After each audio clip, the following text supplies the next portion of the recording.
programang ito ay rated SPG. Striktong patnubay at gabay ng magulang ang kailangan. Maaaring may masiselang tema, lengguwahe, karahasan, sexual, horror o droga na hindi angkop sa mga... Matapos ngang mailigtas nga ng mga rescuers itong si Princess at si Charlene ay agad ngang dinala itong si Princess sa ospital.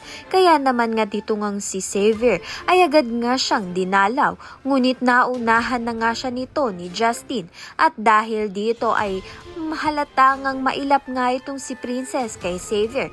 Dahil nag-iingat na nga siya baka magselos na naman nga itong si Liberty at mapahamak na naman nga itong si Princess. At mukha ngang nagkakamabutihan na nga itong si Justin at si Princess dahil nga ipinalayas na nga ni Princess ito ngang si Xavier. Sa kabilang banda naman nga ito ngang lagay ni Raymond ay critical matapos nga siyang ma-rescue. Agad naman nga siyang dinala sa ospital ngunit critical nga ang lagay niya at nawalan nga siya ng malay dahil sa maraming ngang dugo ang nawala sa kanya.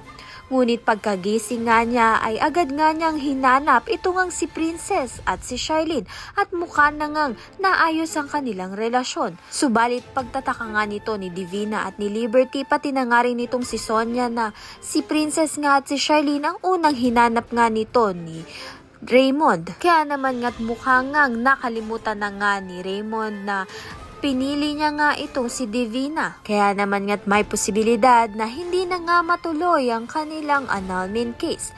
Kaya naman nga't yan at iba pa ang dapat nating pakaabangan. Maraming salamat sa iyong panonood.